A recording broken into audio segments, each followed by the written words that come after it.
Welcome to Techcanvass Virtual Academy. We are discussing software development processes, and in today's session we are going to discuss Agile methodology. Agile methodology was developed somewhere around 1990s, and it is an example of incremental SDLC methodologies. Agile is not a methodology, even if we typically refer to it as Agile methodology. It's a philosophy, it's a thought process. We are going to see what do we mean by Agile. Let's take an example to understand it. This is a multi-axle vehicle weighing somewhere around 10 to 15,000 of kgs. This is Boeing 787, which weighs somewhere around 25 tons or 25,000 kgs. If you look at these two vehicles, you can see that the Boeing 787 is much easier to handle. It can turn at speeds ranging somewhere around 1000 kilometers per hour, whereas the multi-axle vehicle cannot even turn at 60 kilometers per hour. Why this is so? This is because the way these two vehicles have been designed. The multi-axle vehicles have been designed to travel on road and to carry weights which are bulkier in nature, whereas the Boeing 787 has been designed to travel in air and to travel at high speed. So the way of design makes one vehicle, even though it's heavier, to be more agile, whereas the other vehicle, which is even though lighter, much difficult to be agile. So what do we mean by agility? The agility is represented by the immediate and faster response to changes. That is the meaning of agility. So typically an agile process has to be chaotic, plus must contain some kind of order so that the end result could be as desired. Having understood the concept of agile and the thought process behind it, let's now look at the software development lifecycle following agile thought process. Just like any other SDLC methodology, Agile SDLC methodologies also follow a series of steps to achieve a particular goal. In this case, the goal would be the development of a software application. They follow a time boxing unit of development where set of requirements are divided into fixed time frames, and the time frames are followed to the maximum extent possible. And these fixed time boxes are typically 1 to 4 weeks long. In different implementations, the time frames could differ. Another important aspect of Agile SDLC methodologies is the emphasis on working software as the primary measurement for the progress of the project. Unlike in traditional methodologies where completion of modules is seen as the primary measurement of progress. Let's look at some of the important SDLC methodologies following Agile thought process: Extreme Programming, Agile Unified Process, SCRUM, Pair Programming, and Kanban. As discussed earlier, we are going to look at SCRUM in this particular session. So what is the origin of the term SCRUM? Is it an acronym? Actually no, SCRUM is not an acronym, but it's actually been imported from the game of rugby. In rugby, SCRUM is a strategy which is associated with getting an out of play ball back into the game. So what are the characteristics of SCRUM? SCRUM is identified by self-organizing teams. What are self-organizing teams?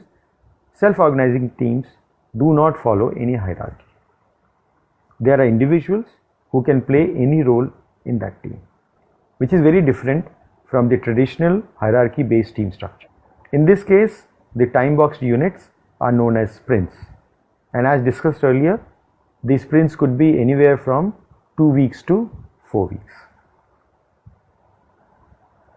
The requirements are captured in a document called Backlogs. There are different levels of backlog. SCRUM does not prescribe any specific engineering practice.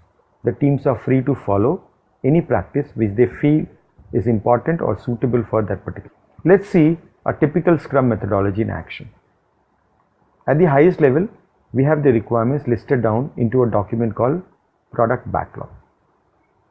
From the product backlog, specific set of requirements are separated out and they form a document called sprint backlog. What does it mean? It means that these are the set of requirements which will be covered in this particular sprint. As we have discussed earlier, sprints are typically 2 to 4 weeks long. And how do we decide which of the requirements are going to be the sprint backlog or in a particular sprint backlog? Obviously, this is decided based on the priority of the customer. From the sprint backlog, tasks are derived and they are actually executed or developed during the sprint. Typically, sprints are 2 to 4 weeks long. One of the important part of every sprint is daily scrum meeting. It is also known as stand-up meeting, where team members gather together in the morning to discuss the progress of the tasks which they have been doing in the last 24 hours. At the end of this sprint, a demo system is developed which is given to the stakeholders for their review. Once the team receives the feedback from the stakeholders, there is a retrospective meeting which is carried out to discuss the feedbacks and also to plan for the next sprint. This is how a typical Scrum cycle takes place. One of the important aspects of sprint is that no changes are accepted during the particular sprint. Now, what are the key artifacts of a Scrum methodology? As we have discussed, product backlog is one of the most important part. It is nothing but the listing down of all the requirements of the product. The product backlog is then segregated into sprint backlogs, which represent the specific requirements for a particular sprint. Along with the sprint backlog, burndown charts are created automatically, which represents the progress of the project and the balance effort in a visual fashion.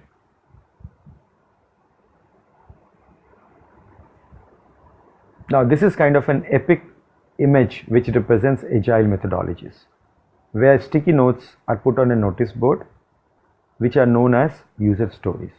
So, what is the story behind user story? Where does user story fit into a Scrum methodology? Is it different from requirements? What does a user story represent? Let's look at the structure of requirements in agile projects. We divide the entire requirements into logical groups in any agile project. Just like it happens in a traditional methodology, only difference is the nomenclatures are different. Themes are nothing but the highest level requirements where we are talking about possibly a project or a product. Themes are then divided into logical groups called epic. Epic are nothing but a collection of features or user stories which are related to each other. So this is a logical grouping of theme into epics and epics into user stories. For every sprint, you may have one user story or maybe multiple user stories. But ultimately, for sprints, user stories are divided into tasks which are then carried out by the development team. Let's take a simple example to understand it. Let's say a bank is looking to develop a mobile banking application. Mobile banking application represents a theme. What could be the logical functionality in the mobile banking application? The ability to look at balance inquiry and also to take the last 5 transactions. So, the theme of mobile banking application is now divided into epics. Now, each of these epics will be a set of related user stories. So, how do a user look at the balance inquiry? From a user perspective, it's a feature or it's a functionality. So, as a user, I should be able to select this function to see my balance. This is how a user interacts with the system. This level of description in agile methodologies is known as user stories. And then these user stories may further be broken down into individual tasks which will be doable by development team members. So this is how requirements are structured in any of the agile methodologies. These terminologies are different from the other SDLC methodologies, like in object-oriented analysis and design following UML diagrams. The requirements may be captured in terms of activity diagrams or use cases. We'll be discussing all these terminologies in next few sessions as we go along. Now we have been discussing about agile thought process, but what makes these thought process get implemented in the real life scenarios? What are the different things which are used to make agile projects really agile? There are three important aspects. Number one is the availability of the customer to the development team on a regular basis. They don't have to wait to get the feedback from the customer. Whether the availability of the customer is physical or virtual does not make much of a difference in today's world. The next two key concepts are continuous builds and automated testing. The developers are ready to integrate every increment in the code with the existing piece of software, so that the software which is getting revised or incremented every day is in a ready state to be tested. And another important aspect of continuous build is the automated testing. Typically, an automated testing tool is integrated with the development environment itself, so that as and when developer is changing the code, he or she gets immediate feedback, because with the build, the test cases get executed automatically. This helps the developer to immediately fix the defect and then go on and do the next piece of revision. These three are very critical for making an agile project or making any project agile. We will be discussing these concepts also in the future sessions. Let's look at the pros and cons of agile model. Agile model uses time-boxed technique, which is known as sprint in SCRUM methodologies. In sprints, small iterations of the project are done and it is given to the customers immediately for feedbacks.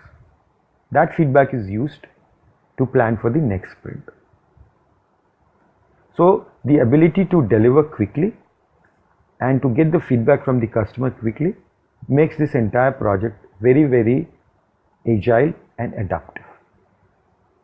Second aspect of agile projects is it is meant to accept changes as and when they come, except during the period of a sprint or the individual time box units.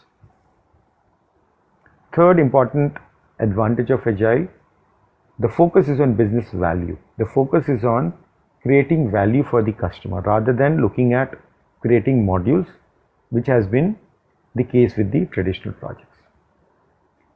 However, agile model also is not perfect like other methodologies. There are certain disadvantages or cons of agile model. One of the important points is if the product owner or the person who is responsible for setting the requirements for the project is not very clear himself or herself, this project or this model can go for a toss. Second aspect, sometimes it may not be possible to have the customer representative with the development team on a regular basis, whether virtually or physically. This might create a problem in the execution of agile model. Third, which the purists may say as a disadvantage of agile model, is that there is no emphasis on documentation. Most of the documentations is to manage the progress rather than documenting the specifications or documenting the design part of the project. That's it for this session. Thanks for being part of it. If you have any questions, do write to us. Thank you.